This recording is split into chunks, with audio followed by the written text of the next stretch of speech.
En mi vida anterior, fui la esposa del comandante a quien todos envidiaban. Pero mi esposo Mason sufrió lesiones en las cuerdas vocales y la ingle en el campo de batalla. Perdió sus funciones masculinas y la capacidad de hablar. Así que Mason y yo vivimos 40 años de un matrimonio sin sexo. Nunca me quejé sin remordimientos, viví como una viuda, pasando la mitad de mi vida con un hombre mudo. Hasta que al cumplir 60 años por casualidad, rebuscando en su estudio, encontré más de 500 tarjetas telefónicas. Todas eran insinuaciones a la belleza de la tropa, alguien a quien amaba pero no podía tener. Resultó que no era incapaz de hablar, simplemente no quería hablar conmigo. No era incapaz de ser un hombre, simplemente no quería ser mi hombre. El golpe fue tan fuerte que morí con amargura. Luego, en 1984, abrí los ojos. En esta vida, jamás volveré a sufrir injusticias por culpa de nadie. Los años 80 fueron un hervidero de espíritu emprendedor. Aprovechando el impulso de las reformas y la apertura económica, me dirigí a una ciudad para labrarme un futuro. En agosto de 1980 se creó una zona económica especial en la ciudad, que llevaba desarrollándose tan solo 4 años. El transporte desde mi ciudad natal hasta allí no estaba bien desarrollado. En aquella época, claro está, no había aviones ni trenes de alta velocidad, solo podíamos viajar en los viejos trenes de madera. No solo tuve que hacer 3 transbordos, sino que además el primer tren salía en domingo. Marqué una fecha en el calendario con un círculo rojo. En 5 días dejaría aquel remoto y atrasado pueblecito de montaña. Pedí prestada la bicicleta de la directora de la Asociación de Mujeres y la usé toda la tarde, llegando finalmente a la estación antes del atardecer para comprar un billete. Al girarme vi a Mason, que acababa de bajar del tren en la salida. Sentí que había renacido, y él era 40 años más joven. Alto y erguido con cejas afiladas como espadas y ojos brillantes, exudando un vigor heroico, era el Mason más joven del regimiento. Su futuro era prometedor. Además era el hombre al que había amado durante décadas en mi vida anterior. Ingenuamente me convencí de que mientras compartiéramos el mismo certificado de matrimonio, seríamos una familia. Aunque no pudiera hablar, no pudiera hacer el amor, no pudiera darme un hijo, no me quejaba. Al contrario, dediqué toda una vida de amor y pasión a cuidarlo, a darle calor. El resultado fue que toda mi vida se convirtió en una gran broma. Al verme, Mason frunció el ceño. Habló algo disgustado. Lily, ¿no te dije que no vinieras a buscarme? Solo entonces recordé que hoy Mason volvía a casa del servicio militar para visitar a su familia. En esa misma época de mi vida pasada, le envié un telegrama. Le dije que llevábamos 3 años comprometidos y que en el campo, a los 20 años se considera solterona a una mujer. Así que le dije a Mason que iba a casarme y que quería alistarme en el ejército. En el ejército, una vez que un oficial alcanza cierto rango, su esposa e hijos pueden reunirse con él. También pueden recibir ayuda para encontrar empleo y acceder a la educación de los familiares de militares. Para las parejas que han estado separadas durante mucho tiempo, eso es lo que más anhelan. Mason se hizo masón el año pasado y cumplió los requisitos para que su familia lo acompañara. Siempre tuve la esperanza de que viniera a buscarme, pero él se negaba una y otra vez. Cuando me puse ansiosa, le envié un telegrama diciéndole que si no venía a buscarme, haría las maletas e iría a su unidad a buscarlo. Mason no tuvo más remedio que regresar a regañadientes, e incluso me advirtió específicamente que no lo viera en la estación. Sabía que estaba siendo frío a propósito y manteniendo las distancias conmigo. En mi vida anterior estaba muy triste. Sentía que ya estábamos comprometidos, aunque no hubiéramos registrado el matrimonio ni lo hubiéramos consumado, en el campo éramos marido y mujer. Quería estar con Mason con la esperanza de que pudiéramos obtener el certificado de matrimonio cuanto antes para que cuando me uniera al ejército, pudiera hacerme cargo de él. Yo también quería darle hijos. Pero en esta vida, he renunciado a la idea de ser esposa de militar. Estoy decidida a ir a la ciudad para labrarme un futuro, y por eso incluso me olvidé de traer a Mason de vuelta. Vine a comprar un billete para City, no a recogerlo. Mason me malinterpretó, la impaciencia se reflejaba en el atractivo rostro de Chin-Yuan. ¿Tan impaciente? Aún somos jóvenes, no hay necesidad de apresurarse a casarnos. La vida militar es dura, seguir a las tropas no es para buscar consuelo. Si te vas, solo me distraerás. Quiero seguir mejorando. Mason habló, dando razones por las que no quería que me uniera al ejército. No estoy aquí para recogerte. Además, creo que casarse ahora es demasiado pronto, no seguiré los pasos del ejército. Mis palabras dejaron a Mason atónito. Pero enseguida soltó una risa burlona. Lily, ¿desde cuándo crees que se avanza retrocediendo? Mason pensaba que yo estaba locamente enamorada de él y simplemente no creía que fuera a renunciar a la idea de seguir al regimiento. Yo tampoco quería explicar nada. Dentro de 5 días me iré a Ciudadela. Después de eso el cielo será amplio y la tierra vasta, y ya no habrá ataduras. Hay más de 20 li desde la ciudad hasta el pueblo. Pedí prestada la bicicleta de la directora del departamento de mujeres para venir. A la vuelta, Mason me llevó en su bicicleta. Él, como era de esperar, iba más rápido que yo, pero aún así tardó más de 2 horas en regresar al pueblo. No me dirigió ni una sola palabra en todo el camino. Fue un silencio incómodo de principio a fin. Me recordó a una vida pasada de 40 años de matrimonio, una soledad casi muda. Cuando llegamos al pueblo ya eran más de las 8 de la noche. Los aldeanos eran ahorradores y se negaban a encender las luces, y todo estaba a oscuras. Nuestra llegada provocó una oleada de ladridos. Mi madre falleció cuando yo era muy pequeño, y mi padre murió salvando a Mason hace 10 años. Todos estos años he vivido con la familia principal. Sus padres, Marcus y Marta, fueron muy amables y siempre me trataron con el cariño que se le debe a una nuera. Al vernos entrar, Marta calentó la comida en la estufa mientras le daba la lata a Mason. Vaya. Hiciste bien en traer a tu esposa al apartamento. Al estar juntos todos los días, pronto podremos tener un nieto gordito en brazos. Mason apretó los labios y no dijo nada. Era un hombre de principios muy firmes. En su vida anterior, como no se había casado con la mujer que amaba, prefería no tener hijos y dejar que la familia principal se extinguiera. Marcus y Marta fallecieron con pesar. Sé más amable con Lily, la familia G te hizo un favor. Si el tío G no te hubiera salvado, ni siquiera estarías vivo. ¿Qué serías sin ser Mason? Preguntó Marcus al ver la impaciencia de su hijo. Basta. Ya dije que me casaré con ella. Deja de presionarme, ¿de acuerdo? Le agradezco al tío G que me salvara. Pero en aquel momento fue solo un accidente. Prefiero morir antes que deber semejante favor. Déjenme dedicar mi vida a saldarlo.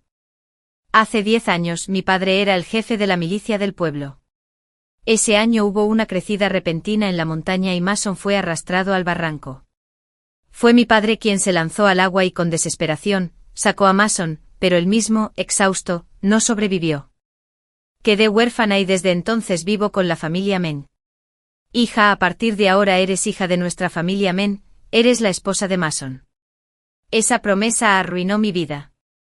Mason se casó conmigo por esa promesa, pero se sentía moralmente coaccionado. Le molestaba que yo me hubiera apoderado de su vida y arruinado su verdadero amor. Así que aunque llevábamos casados 40 años, se negaba a tocarme y evitaba hablarme. ¿Qué te pasa? Habla como un humano. ¿De verdad crees que por ser Mason no me atrevería a ponerte en tu sitio? Mocoso. Aunque llegaras a ser comandante, sigo siendo tu padre. Marcus me miró con furia a través de la barba, temiendo que me enfadara, agarró un rodillo y estuvo a punto de golpear a Mason. Tío, está cansado, comamos primero.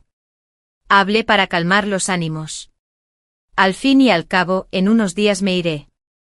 Solo quiero la paz, no una pelea. Sé que cuanto más se enfade Marcus, más me despreciará Mason.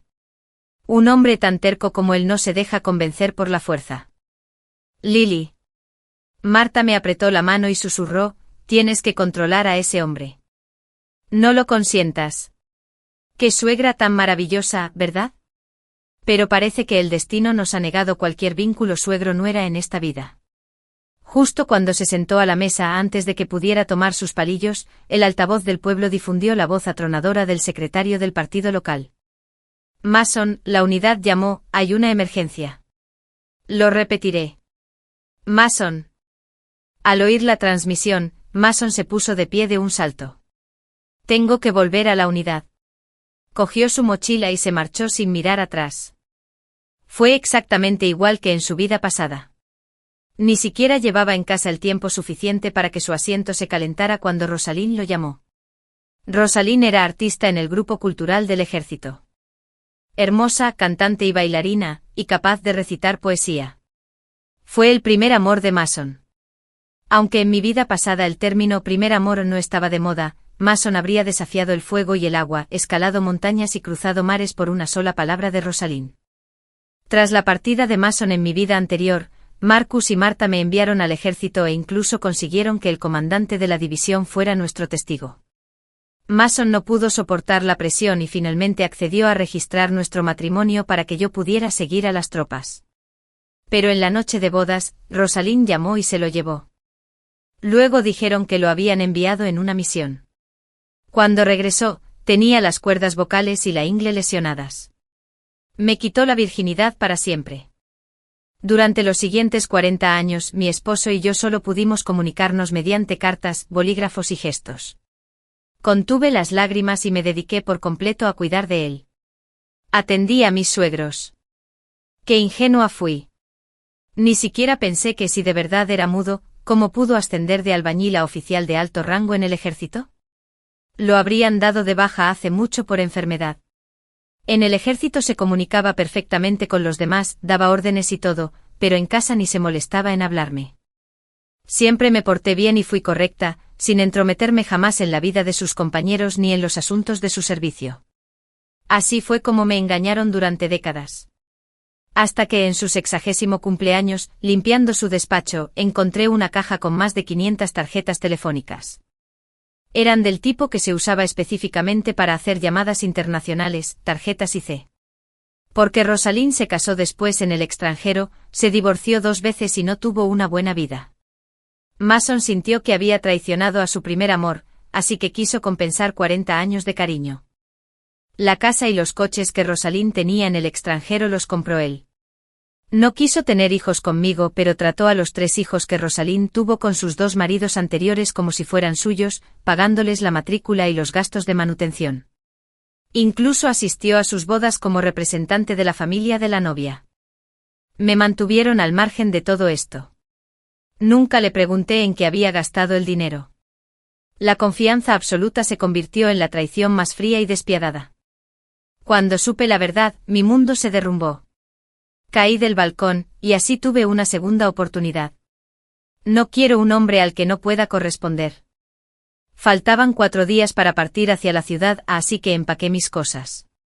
Ser huérfano significaba soledad y penurias, pero la ventaja era no tener ataduras, podía irme cuando quisiera. Metí algunas mudas de ropa en la maleta. Cosí un bolsillo interior a mi ropa interior, y dentro guardaba mi documento de identidad y 300 yuanes. Eran todos mis ahorros. En 1984, el salario mensual de un trabajador municipal era de poco más de 30 yuanes. 300 yuanes era una auténtica fortuna. Era el pago de condolencias tras la muerte de mi padre. Lo había ahorrado durante 10 años y nunca lo había tocado. En mi vida anterior, cuando me casé con Mason, usé ese dinero para comprarle un reloj. También compré una máquina de coser y una bicicleta nueva, y las llevé conmigo cuando acompañé al ejército. Pero jamás lo vi usar ese reloj. En esta vida, desde luego que no volvería a restregar mi rostro cálido contra un trasero frío. Esos 300 yuanes serían mi capital para iniciar un negocio en la ciudad A. Cuando me vieron empacar, Marcus y Marta pensaron que iba a acompañar a las tropas y se alegraron mucho. Querían despedirme, pero me negué. Entonces Marta me entregó 500 yuanes, diciendo que era la dote de la familia Meng. Me negué repetidamente, pero Marta se mantuvo firme e insistió en dármelos. No tuve más remedio que aceptarlos. Mi padre dio su vida por la familia Meng, así que podía aceptar este dinero con la conciencia tranquila. 3 días antes de partir hacia la ciudad A, fui a la tumba de mis padres para despedirme. Mamá, papá, me voy a la ciudad A para dedicarme de lleno a la gran causa de la reforma y la apertura del país. Espera a que vuelva tu hija. No te preocupes, incluso sin Mason, seré muy feliz. Llegó el domingo. Me despedí de Marcus y Marta y abandoné el pueblo de montaña donde había vivido durante más de 20 años. El tren verde avanzaba lentamente hacia la ciudad. Estaba a más de 1000 kilómetros de la ciudad. Eran necesarios 3 transbordos, un viaje que duró 3 días y 2 noches. No sabía si era casualidad o el destino. La ciudad donde hice mi primer traslado era precisamente donde estaba destinada la unidad de Mason. Tenía 3 horas libres entre trenes. No había planeado usar ese tiempo para despedirme de Mason. No hacía falta, no me echaría de menos. Estaba comiendo fideos en la pensión estatal junto a la estación cuando, de repente, me encontré con Mason y vi a Rosalind. A principios de los 80, la ropa solo venía en 2 colores, verde militar y gris claro. Rosalind llevaba un vestido amarillo que la hacía destacar entre la multitud. También estaban comiendo allí. Una bolsa grande estaba junto a Rosalind. Contenía vestuario para una función, al parecer, la compañía iba de gira. Mason había venido a despedirlos. Nuestras miradas se cruzaron brevemente. No quería hablar, pensaba fingir que no lo conocía. Pero su rostro, tras ruborizarse levemente por la vergüenza, recuperó rápidamente una expresión de absoluta superioridad. Se acercó a mí con paso firme. Lily. Cada vez te atreves más a tomar decisiones por tu cuenta. Yo no vine a buscarte, ¿quién te mandó venir sola a la base? ¿Crees que entrar al ejército es pan comido? Hay un montón de trámites. No me lo estás poniendo todo difícil. Desde que éramos niños, Mason siempre ha sido una persona excepcional. Él era una prioridad para el desarrollo militar, y siempre lo había considerado mi hombre ideal. Por eso su confianza se había transformado en un toque de vanidad. Mason solo estaba de paso, no te buscaba. Ja, ja, ja. Mason se burló. Lily. ¿Desde cuándo sabes mentir? Ni una sola palabra cierta sale de tu boca. Hace unos días dijiste que no te ibas a casar conmigo. ¿No es esto otra vez lo mismo que intentas para que me una al ejército? Te lo he dicho muchas veces. Estoy construyendo mi carrera ahora. No quiero que me frenes. Estaba a punto de decir algo más cuando Rosalind, con voz suave y frágil, habló. Mason, cálmate afuera, hablaré con Lily. Lily vino corriendo agotada a buscarte, no dejes que se le enfríe el corazón. Solo entonces Mason resopló y salió de la pensión. Rosalind se acercó a mí, y la sonrisa se le borró del rostro. Con una voz que solo nos conociera a nosotros dos, susurró provocativamente. «Eres una pueblerina, ¿qué derecho tiene Mason a casarse contigo? ¿Cómo te atreves a seguirlo hasta allí, aferrarte al ejército? ¡Qué descarada! ¿Acaso no lo obligaste a casarse con la muerte de tu padre? Ja, la vida de una campesina no vale nada. Bien merecido te lo tienes si mueres». Estaba a punto de decir algo más. ¡Zas! Ya le había dado una fuerte bofetada a Rosalind.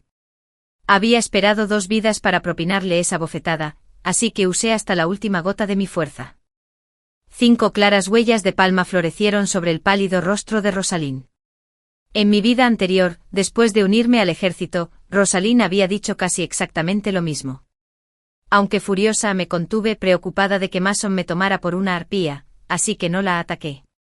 En esa vida, Rosalind se había tirado al suelo a propósito y me había acusado de pegarle. Así que tengo que abofetearla en esta vida. Solo para que deje de fingir. El asombro se reflejó en el rostro de Rosalind. Claramente no esperaba que yo la golpeara. Pero luego la invadió la alegría, se cubrió la cara y gritó: «Mason, me ha pegado». Mason corrió al oír el grito. «Lily. Te has pasado. Discúlpate». Rosalind se cubrió el rostro con las manos, con un brillo de triunfo en los ojos. En mi vida pasada me obligaron a disculparme. Lloré e intenté explicarle que Rosalind me había provocado primero, y que yo ni siquiera la había golpeado. Pero Mason simplemente no me escuchaba. No podía creer que Rosalind pudiera decir algo tan cruel. Rosalind lee poesía. Shelley, Gerda Pushkin. Me negué a creer que pudiera ser tan cruel. Esta vez no tenía por qué dar explicaciones. No podía comer, me levanté y me fui. Por primera vez en todos estos años, desafié a Mason. Ya estaba furioso. Si no te disculpas, lárgate de aquí, no me casaré con una arpía como tú. Me detuve y giré la cabeza. Mason, no te preocupes, no me volverás a ver. De repente se puso un poco nervioso. ¿Tú qué quieres decir? Significa lo que tú esperas que signifique. Por suerte solo estábamos comprometidos y nunca nos casamos, así que nuestro matrimonio es nulo. De ahora en adelante tú y yo no tenemos nada que ver el uno con el otro. No te sientas culpable. Aunque mi padre arriesgó su vida para salvarte, no tienes ninguna obligación de casarte conmigo. Como dijiste, fue solo un accidente. Mi padre es un buen hombre. Él salvaría a cualquiera que cayera al río, no intentaba extorsionarte para que te casaras conmigo. Su hija no es tan mala, no necesita recurrir a trucos como este para casarse. Al oírme, el rostro de Mason reflejó incomodidad y vergüenza. Yo no quise decir eso. Le estoy muy agradecido a tu padre por... No hay necesidad de estar agradecido. Ya está muerto, esas palabras ya no significan nada. Volví la cabeza y entré en la estación. Mason interpretó mis palabras como que me habían convencido para volver al pueblo. Suspiró aliviado y me siguió a toda prisa. Te veré de vuelta en el pueblo. Dame unos días más para resolver lo del ejército. Incluso ahora, Mason seguía sin creer que de verdad estuviera rompiendo con él. Estaba demasiado cansado para explicarlo. Ah. Rosalind volcó la mesa a propósito, y los fideos que acababa de probar se le esparcieron por todas partes. Mason frenó en seco y volvió para atender a su primer amor. Llámame cuando llegues a casa. Sacó 100 yuanes del bolsillo y me los metió en la mano, luego se dio la vuelta y salió corriendo. Entré a la estación a grandes zancadas. Me dije que no llorara, pero las lágrimas cayeron igual. Desde este momento has desaparecido de mi vida.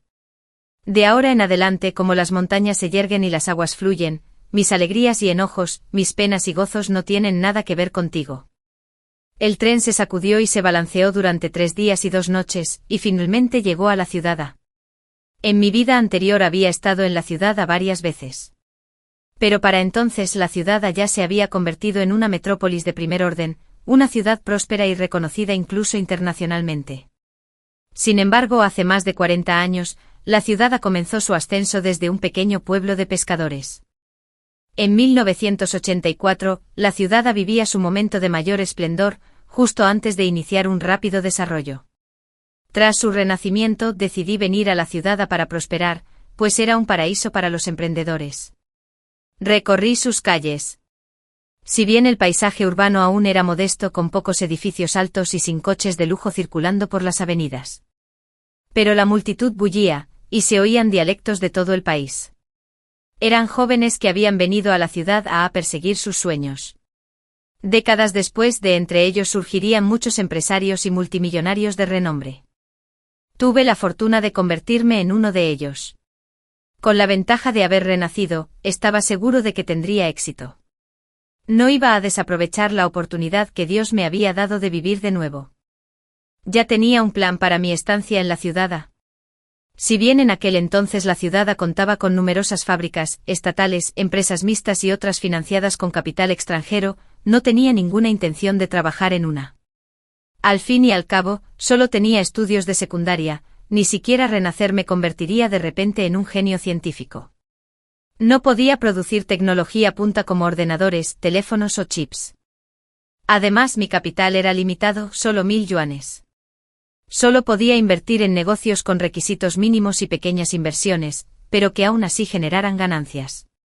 El sector servicios, más específicamente la alimentación y las bebidas.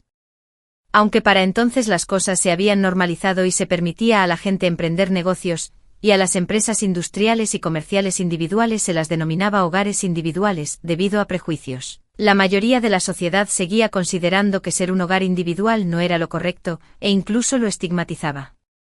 Las mejores opciones seguían siendo ingresar en el ejército o trabajar en una fábrica. Mejor aún, trabajar en una fábrica estatal. A eso se le llamaba un cuenco de hierro. Por eso las economías privadas individuales eran raras. Si uno caminaba por la calle aparte de los restaurantes estatales, la oficina de correos, la cooperativa de abastecimiento y comercialización y las tiendas de comestibles, apenas se veían otras tiendas.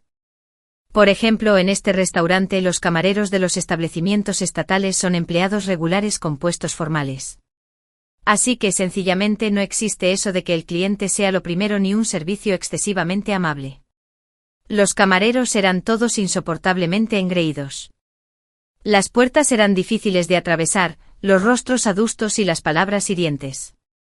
Así que aunque la gente tuviera dinero, muchos seguían sin ir a comer a esos restaurantes estatales. Es muy fácil comer mal y acabar con el estómago lleno de rabia.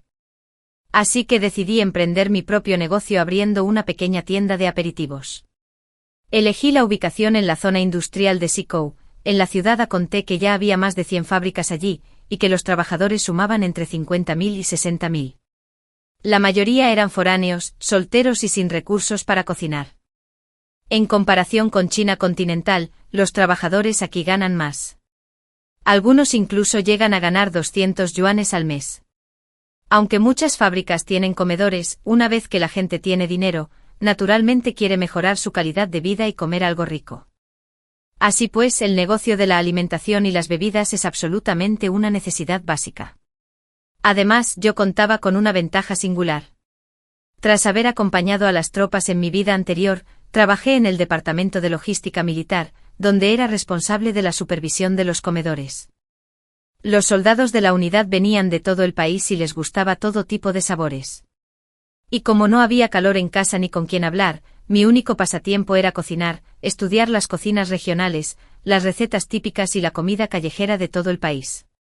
Shandong, Sichuan, Cantón, Fujian, Jiangsu, Zhejiang, Hunan, Anhui no había cocina que se me resistiera. Olla caliente, barbacoa, fideos. Todo me salía bien. Incluso los platos y postres occidentales no me suponían ningún problema. El alquiler era barato en aquella época. Gasté 150 yuanes en alquilar un local en la calle principal y usé el resto para comprar ollas, sartenes, platos e ingredientes.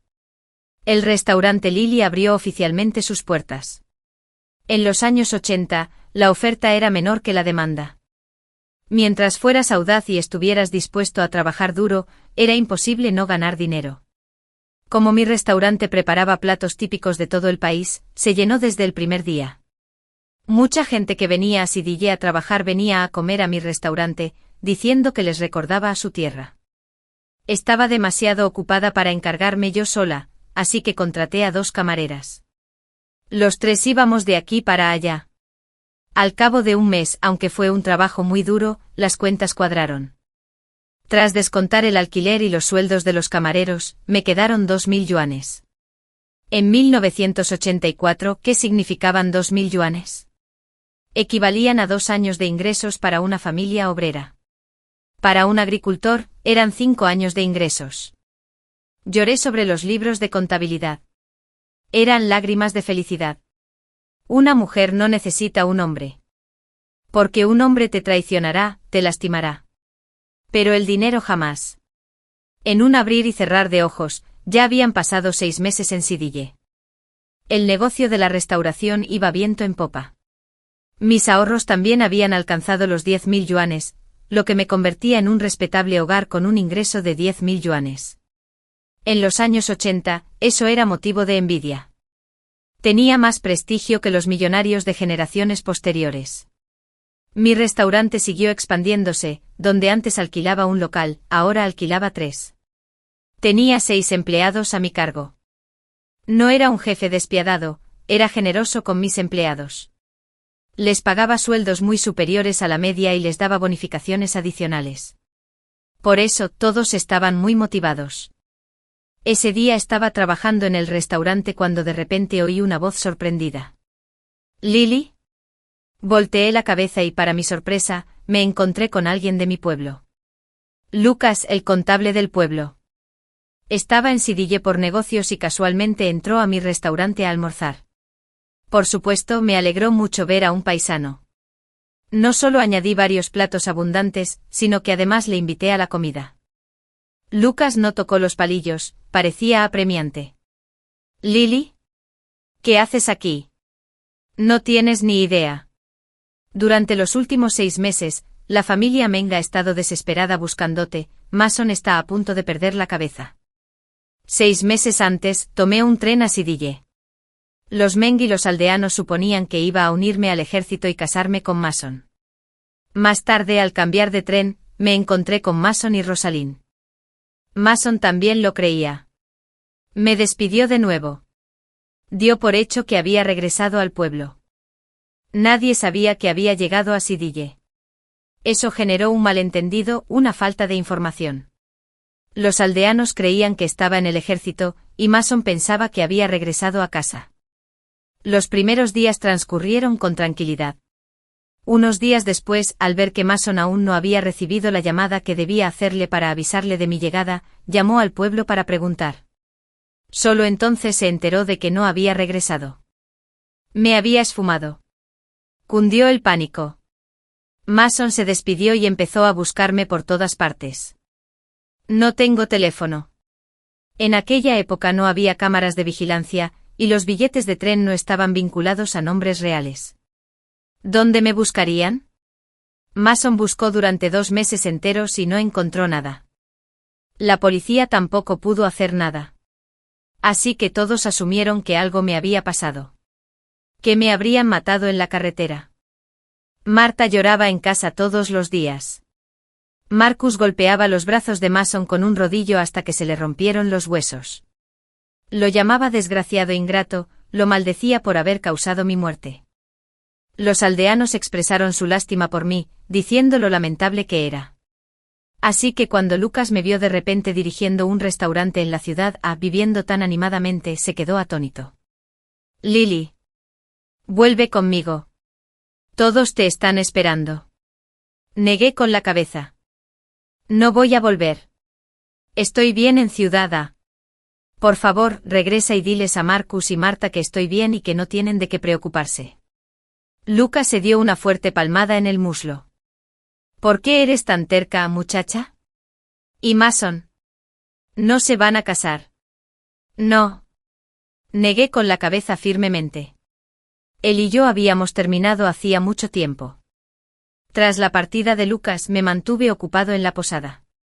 El mayor inconveniente en aquella época, además de no tener internet móvil, era la ausencia de pagos en línea. Todas las transacciones debían realizarse en efectivo. Cada noche al terminar mi jornada laboral, tenía que contar cuidadosamente el dinero que había ganado. Al día siguiente al mediodía, iba al banco a depositarlo. No podía llevar demasiado dinero encima, no fuera a despertar envidia. Pero mi restaurante tenía tanto éxito que era imposible pasar desapercibido. Aquella noche llovió y el cielo estaba especialmente oscuro. Alquilé un pequeño bungalow en el callejón detrás del restaurante. Justo cuando iba a cerrar el restaurante y volver a descansar, una fuerza tremenda me empujó con fuerza. Me hizo retroceder al interior de la habitación. Un hombre de aspecto repugnante entró sigilosamente con una sonrisa lasciva. Había venido a robarme.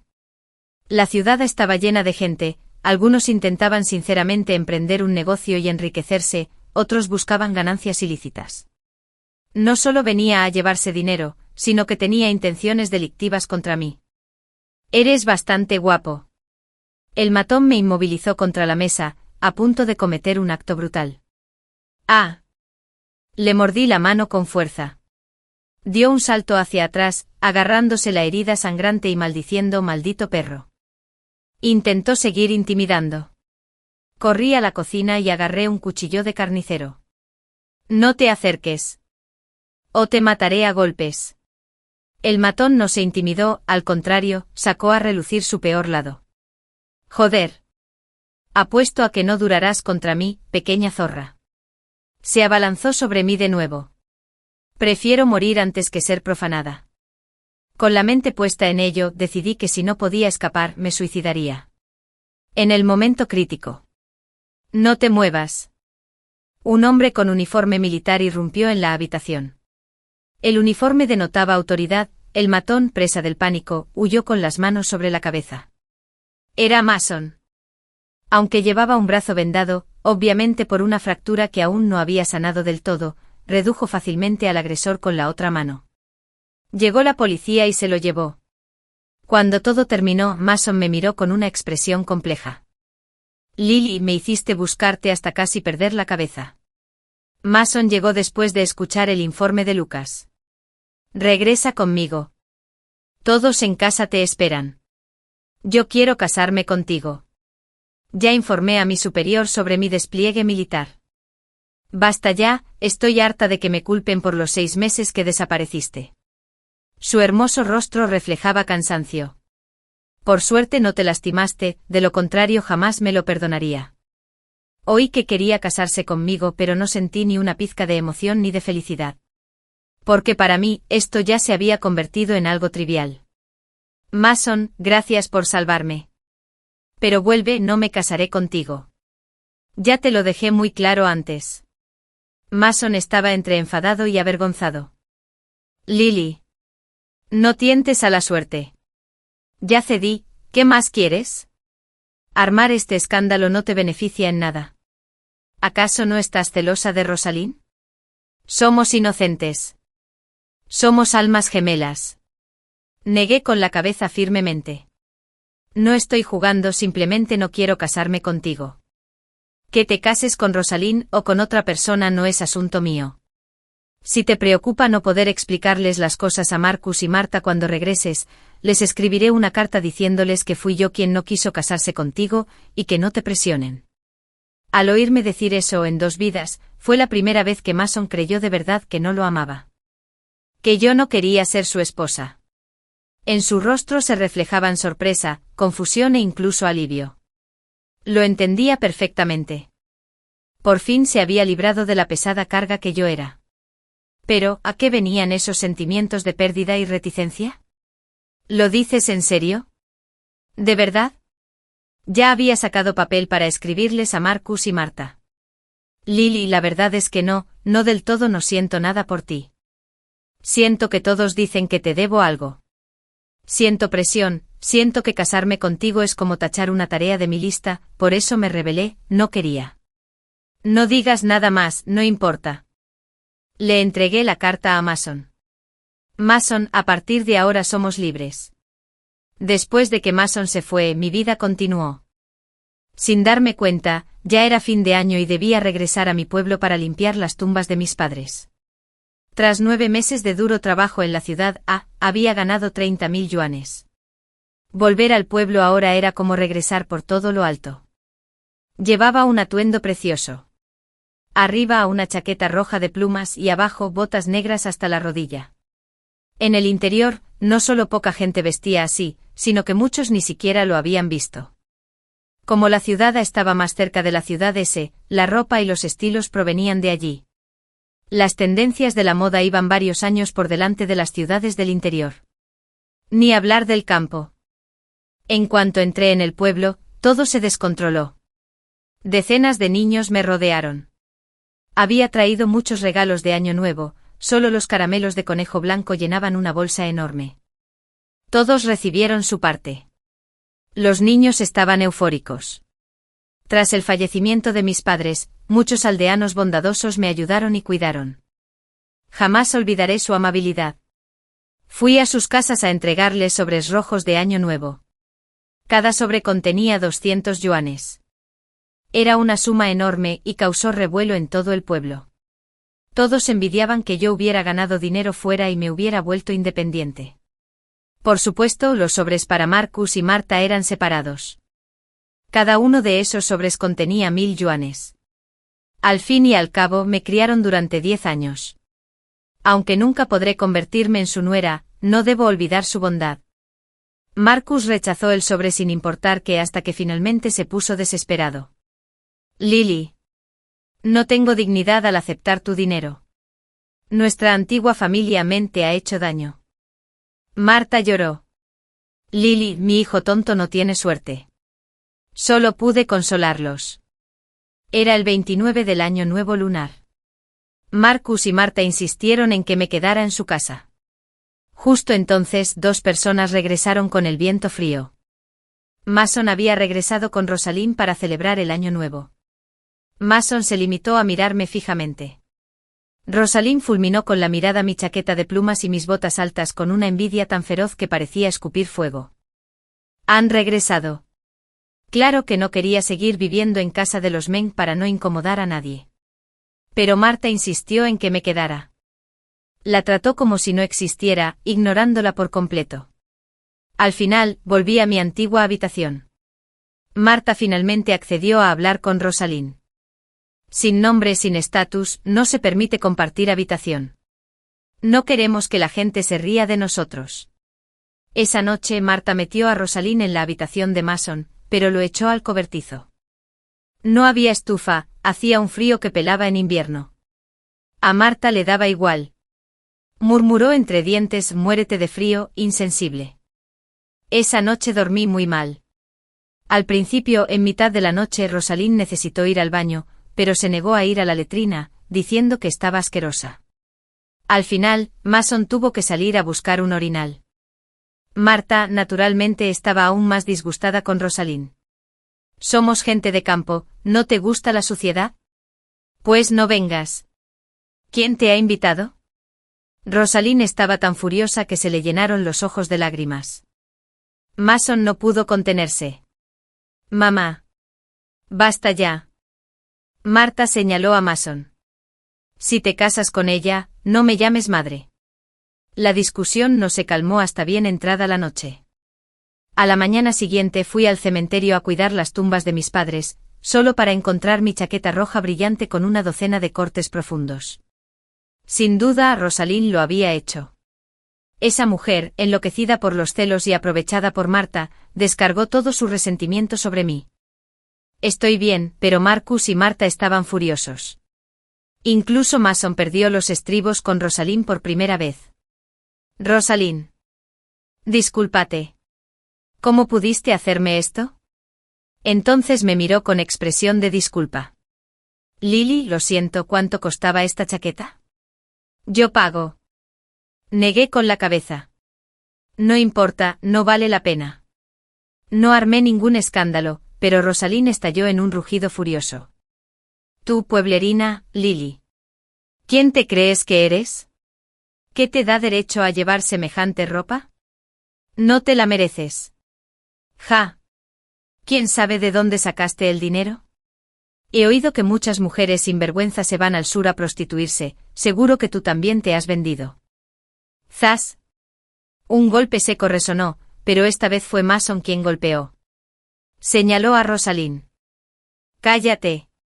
¿Me pegaste? Te odio. Rosalind salió corriendo entre lágrimas. Mason no la persiguió, solo me miró con expresión de conflicto. Ve tras ellos, yo estoy bien, voy a cuidar la tumba. Dejé a la familia Meng para cuidar las tumbas de mis padres.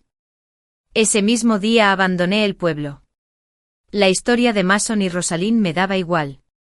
A principios de primavera, Mason volvió a la ciudad. Me trajo una chaqueta de plumas roja del mismo estilo. Dijo que era una compensación. La acepté. Pero se negó a irse. Lily, antes fue culpa mía, la verdad. Sigo pensando que eres. Rosalind, es imposible. Antes fue culpa mía, no supe apreciar mis bendiciones. Los poemas se leen, pero no se viven. Sus ojos reflejaban culpa. Mason preguntó con cautela, ¿podemos? ¿Todavía podemos? Todo eso quedó en el pasado. Le corté la comunicación. Se marchó dimitiendo.